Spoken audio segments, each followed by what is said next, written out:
একটা ভালো স্টুডেন্ট একদিন হঠাৎ একটা ডেথ নোট পেয়ে যায়, আর এই নোটবুকের ভেতর যার নাম লেখা হবে সেই 40 সেকেন্ডের মধ্যে মারা যাবে। আর এই নোটবুকটি ব্যবহার করে ওই সাধারণ ছেলেটা এই দুনিয়ার গড হয়ে যায়। গল্পের শুরুতে আমরা শিনিগামীদের দেখতে পাই। জাপানি সংস্কৃতিতে গড অফ ডেথ বলা হয়, যাকে বলে মৃত্যুর দেবতা। এই শিনিগামীর নাম হচ্ছে রিউ। সে বসে কিছু ভাবছিল, তার সাথে বাকি শিনিগামীরা বিভিন্ন গেম খেলছিল। অন্যদিকে আমরা আমাদের গল্পের নায়ক লাইট ইয়াগামিকে দেখতে পাই। লাইট হাই স্কুলে পড়ে এবং সে অনেক জিনিয়াস। ক্লাস শেষে সে বাড়ি যাচ্ছিল, সেখানে পাবলিক টেলিভিশনে বিভিন্ন ক্রাইম সম্পর্কে বলা হচ্ছিল। আস্তে আস্তে সব জায়গায় ক্রাইম বেড়ে চলেছে। এখানে রিউক এবং লাইটের চিন্তা একই রকম দেখতে পাই। তারা দুজনেই ভাবছে আমাদের দুনিয়া অনেক খারাপ হয়ে যাচ্ছে, এই সকল কিছু আমাদের পরিবর্তন করতে হবে। পরের দিন লাইট স্কুলে যায়, তার ক্লাসে একটু মনোযোগ ছিল না।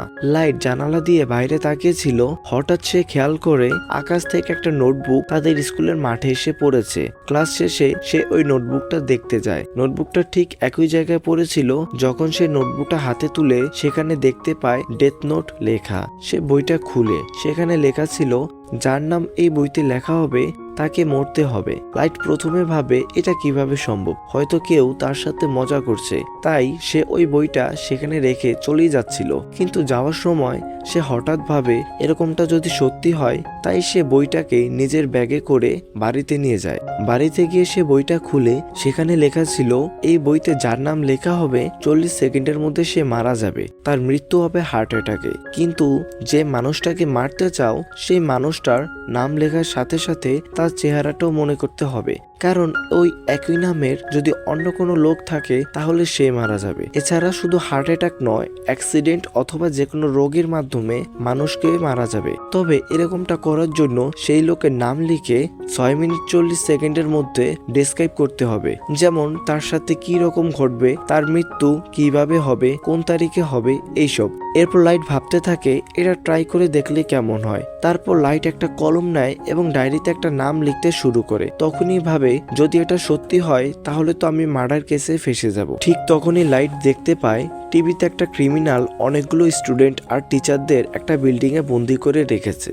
নিউজ রিপোর্টাররা বলছে এটা সেই ক্রিমিনাল যে আগের সপ্তাহে একটা শপিং মলে ব্লাস্ট করিয়েছিল। টিভিতে ওই ক্রিমিনালের নাম এবং ফেস দেখানো হয়েছিল। এবার লাইট ওই ক্রিমিনালের নাম ডায়েরিতে লেখে এবং তার ফেস মনে করতে থাকে এবং 40 সেকেন্ড ধরে সে ওয়েট করছিল। কিন্তু 40 সেকেন্ড ওয়েট করার পর কিছুই হলো না। সে ভাবলো হয়তো কেউ তার সাথে মজা করছে, এগুলো সব ফালতু জিনিস। তবে এটা ভেবে সে যখন টিভি অফ করতে যাচ্ছিল, ঠিক তখনই সে দেখতে পায় ওই বিল্ডিং থেকে স্টুডেন্ট এবং টিচাররা বেরিয়ে আসছে। এবং তখনই একটা নিউজ রিপোর্টার বলে ওই বিল্ডিং এ যে ক্রিমিনাল ছিল সেই ক্রিমিনাল হার্ট অ্যাটাকে মারা গিয়েছে। লাইট তখন কিছুই বুঝতে পারে না, সে থমকে যায়। সে আবারও ডিসিশন নেয়, কেননা এটা আবার ট্রাই করে দেখা যাক, প্রথমটা ভুলও তো হতে পারে। পরের দিন লাইট স্কুলে যায় এবং স্কুলে একটা বদমাইশ ছেলে একটা ইনোসেন্ট ছেলের কাছ থেকে টাকা চাইতে থাকে। ওই ছেলেটা ভয় পেয়ে টাকা দিয়ে দেয়। লাইট তখন ভাবতে থাকে এই ধরনের মানুষ যদি পৃথিবী থেকে গায়েব হয়ে যায় তাহলে কারো কোনো কিছুই আসবে যাবে না।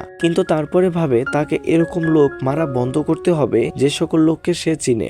স্কুল শেষে লাইট বাড়ির দিকে যাচ্ছিল, রাস্তায় দেখে কিছু গুন্ডারা একটা মেয়ের উপর জবরদস্তি করছে। এটা দেখে লাইট একটা পাশের শপিং মলের ভিতরে ঢুকে যায়। লাইট শুনতে পায় গ্যাং মেম্বাররা তাদের লিডারের নাম ধরে ডাকছে। লাইট সেই নাম শুনে ডায়েরিতে লেখে এবং মৃত্যুর কারণ হিসেবে লেখে ওই লোকটি রোড অ্যাক্সিডেন্টে মারা যাবে। 40 সেকেন্ড পর ওই মেয়েটি যখন তাদের হাত থেকে দৌড়ে পালাচ্ছিল, গ্যাং লিডার বাইকে করে আসছিল। ঠিক তখনই সাইড থেকে একটা ট্রাক এসে গ্যাং লিডারের ওপর দিয়ে চলে যায় এবং সে সেখানে মারা যায়। এবং লাইট যেরকমটা লিখেছিল ঠিক তেমনটাই ঘটে। ট্রাফিক অ্যাক্সিডেন্টে ওই লোকটি মারা যায় এবং লাইট তখন ভাবে এই ডায়েরিটি আসল এবং এটা সত্যিই কাজ করে। এটা নিয়ে লাইট দুটি লোককে মেরে ফেলে এবং সে মনে মনে ভাবতে শুরু করে এটা আমি কি করে ফেললাম। অন্যদিকে আমরা শিনিগামীকে দেখতে পাই। রিউক বাকি শিনিগামীদের বলে সে ডেথ নোট পৃথিবীতে ফেলে দিয়েছে, কিন্তু রিউকের কাছে আরো একটি ডেথ নোট ছিল। তখন আমরা একটি পোর্টাল দেখতে পাই যেটা মানুষের দুনিয়া এবং শিনিগামীদের দুনিয়াকে কানেক্ট করে। রিউক সেই পোর্টাল দিয়ে মানুষের দুনিয়াতে চলে আসে এদিকে লাইট বাড়িতে চলে আসে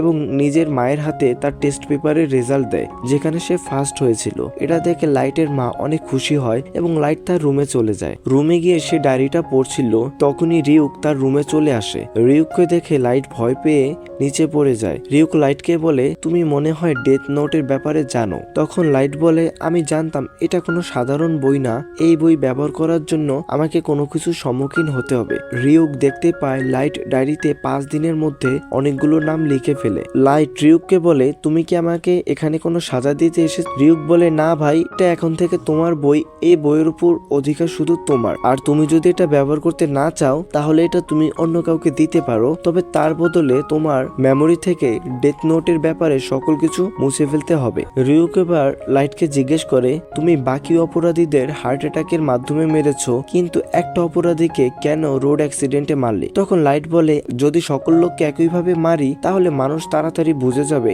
যে এটা একটা মানুষই করছে। আমি এই দুনিয়া থেকে সকল ক্রাইম এবং অপরাধীদের শেষ করে ফেলবো, যেন মানুষ ভাবে উপরে একজন আছে যিনি সব দেখছেন। এই ভয়ের কারণে মানুষ আর অপরাধ করবে না, আর আমরা খুব ভালোভাবে জীবন কাটাতে পারবো, আর এই নতুন দুনিয়ার আমি একজন গড হব।